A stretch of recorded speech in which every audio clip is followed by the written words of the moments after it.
किसान साथियों राम राम। आशा और उम्मीद करता हूं कि आप सब ठीक ठाक हो। साथियों, आज हम जिक्र करने जा रहे हैं फसलों के उत्पादन पर। जो हमारी सर्दी की फसल है, सरसों हो चाहे गेहूं हो चाहे चना हो चाहे जो हो, साथियों इस फसल के उत्पादन के ऊपर हम चर्चा करेंगे। और मैं आपको बताऊंगा कि इस फसल का उत्पादन पक्का घटने जा रहा है, जिसमें कोई दिक्कत दो राय नहीं है। अरे घटेगा साथियों। मैं इसी तरह से किसानों को सावधान वीडियो के माध्यम से लगातार सावधान कर रहा हूं। क्यों कर रहा हूं कि थोड़ी सी कोशिश यदि किसान करेगा तो मान के चलो कि उसका उत्पादन कम घटेगा। यदि निश्चित हो जाएगा तो उत्पादन के अंदर 20% की कमी आने की पक्की संभावना बन रही है। क्यों बन रही है, ये बात मैं इस वीडियो के माध्यम से बताऊंगा। मेरा ये सिस्टम बन चुका है, मैं वीडियो इसीलिए अपलोड करता हूं। हर किसान को समय से पहले सावधान और सचेत कर दिया जाता है तो कुछ न कुछ इस बात का असर होता है, किसान को कम नुकसान होता है। इसीलिए मैं कहता हूं कि आप इस चैनल को सब्सक्राइब करें। हर एक देश के किसान तक इस बात को पहुंचाने के लिए वीडियो को शेयर जरूर करें, ताकि हर किसान जागृत हो और वो अपना सिस्टम ठीक ठाक से चलाकर फसल को बचा सके। साथियों, आपको पता है कि 4-5 दिन से लगातार सर्दी जम रही है। आज प्रवाह हवा का झोंका चला है, आज सर्दी नहीं जमेगी।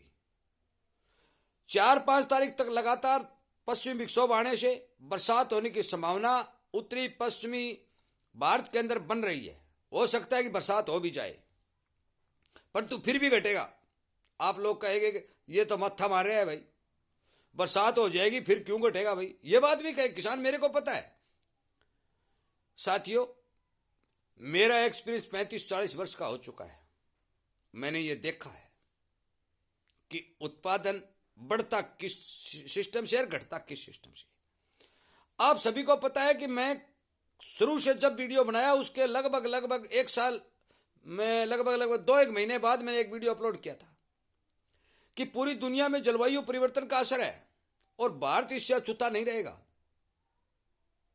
पूरी दुनिया में गेहूं आदि सभी जिन्सों का प्रोडक्शन घट रहा है। ठीक है, मांग दर्द में पड़ो, भाव नहीं आ रहे हैं, वो अलग चीज है, परंतु प्रोडक्शन घट रहा है। एक बार जो प्रोडक्शन हरित क्रांति आने के बाद में बढ़ा था, बम्पर उत्पादन हुआ था, परंतु अब ऐसा नहीं है। तभी मैं कह रहा हूं भी अनाज की कीमत जरूर आएगी, जरूर बनेगी,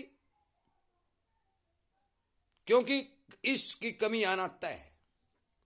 ग्लोबल वार्मिंग के कारण धरती के ऊपर तापमान लगातार बढ़ रहा है। और ये अब मैं आपको बताने जा रहा हूं, विचार करके देख लीजिए। केवल 15 दिन सर्दी पड़ी है, दिन का तापमान अपेक्षित ज्यादा चल रहा है। 4 दिन सर्दी जम गई, वह एक अलग बात है। जो ही पश्चिमी विक्षोभ का असर कम होगा 4-5-6 तारीख को, फौरन दिन के अंदर गर्मी महसूस होने शुरू हो जाएगी।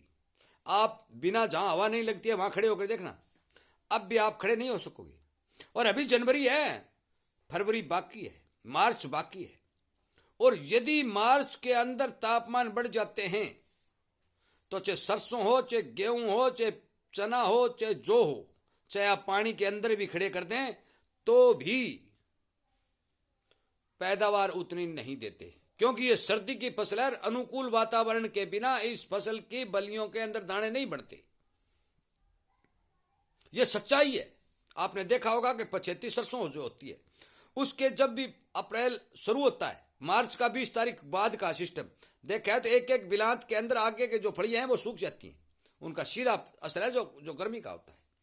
गेहूं की बलियों के ऊपर की जो मक्खी है वो खाली रह जाती है, जौ की बलियों के ऊपर की मक्खी है वो खाली रह जाती है, और खाली रह जाती है तो दाना बनेगा कैसे। अब भी कुछ गेहूं की फसल जो है, कुछ किसानों की अगेती बुआई हुई है, वो गेहूं की फसल बलियां निकाल रही है। जनवरी में यदि गेहूं बाल निकाल लेगी तो फुटाव कहां से होगा, बहुत ही कम फुटाव देखने को मिलेगा। कद कहां से बनेगा, बहुत ही कम कद देखने को मिलेगा।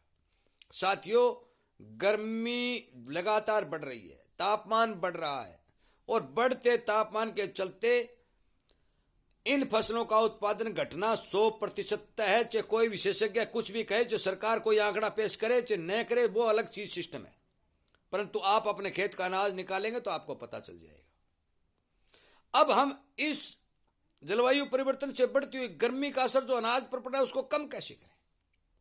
यह बात मैं पहले बता भी चुका हूं कि जिन किसान भाइयों के पास पानी की व्यवस्था है वो किसान भाई अपनी जमीन में प्रॉपर नमी बनाए रखें। यदि आप प्रॉपर नमी बनाए रखेंगे तो आप कम नुकसान के चपेट में आएंगे। नुकसान पक्का होगा परंतु कम नुकसान होगा।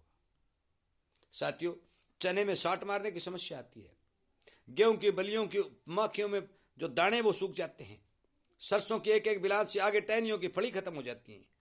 ये सभी विवरणा है इस गर्म वातावरण की। और अब की बार तो एक सबसे बड़ी समस्या नहरों में पानी की भी आने वाली है और ये लंबी चलने वाली है। कोई 5वां 7वां महीने में बदलने वाला सिस्टम नहीं है। जब तक डैम के अंदर पानी की व्यवस्था सुनिश्चित रूप से ठीक नहीं होगी तब तक ये समस्या लंबी चलेगी। क्यों चलेगी कि अब की बार हिमाचल प्रदेश में बर्फ नहीं पड़ रही है और पश्चिमी विक्षोभ भी बहुत घट आ रहे हैं और मॉनसून की बरसात का जो सिस्टम है वो आगे जो रिपोर्ट आएगी, मुझे तो नहीं लगता कि पिछले साल से अच्छी बरसात दिखाई दे रही है। मैं तो बार बार ये कह रहा हूं खंड वर्षा होगी। खंड वर्षा के चपेट में जो एरिया आ जाएगा वहां बम्पर बरसात होगी, जो रह जाएगा वो रह जाएगा। साथियों, अपनी फसल को बचाने के लिए खेत में प्रॉपर नमी बनाए रखें ताकि गर्मी का असर उस फसल पर कम हो। ताकत की जो स्प्रे हैं, यूरिया है, डीएपी है और इसका घोल बना के स्प्रे कर सकते हैं। और भाई मैं तो सीधी बात है, बिना पैसे की बात करता हूं, आधा किलो गुड़, 5 लीटर लस्सी, 1 किलो डीएपी और 1 किलो यूरिया का घोल बनाओ और गेहूं पर छिड़क दो। बात साफ सीधी है, पैसे मत लगाना। खेती पर खर्च बढ़ता जा रहा है क्योंकि गेहूं का किला यदि आप उससे रिपर से कटाएंगे, रोटी बंधाएंगे, फिर सेक्टर कटाएंगे तो 7-8 हज़ार रुपए लग जाएंगे और ये स्प्रे का और खर्च करोगे दुआ तो वो एकड़ अब से आगे आगे 15,000 पर चला जाएगा। इसलिए सावधान होना जरूरी है। कृपया करके मेरी बात पर ध्यान दें, थोड़ी कहीं को ज्यादा समझे। मैं मेन बात बता रहा हूं, वीडियो के माध्यम से हजारों बात नहीं बताई जा सकती। गौर करें, अपनी फसल को बचाने के लिए प्रॉपर खेत में नमी बनाए रखें और फसल को ताकत की स्प्रे लगातार देते रहे ताकि किसान का नुकसान कम हो। 4-5 तारीख तक बरसात का सिस्टम बन रहा है। यदि अच्छे दिन किसान के हैं तो कुछ बरसात एरिया में हो सकती है, उससे थोड़ा बहुत फायदा भी हो सकता है। हर किसान तक मेरी बात को शेयर करने के लिए, वीडियो को सुनने के लिए, चैनल को सब्सक्राइब करके इसके साथ किसानी चैनल के साथ जुड़ने के लिए, इन सब बातों के लिए मैं आप सबका धन्यवाद करते हुए इस वीडियो को विराम देता हूं। जय हिंद।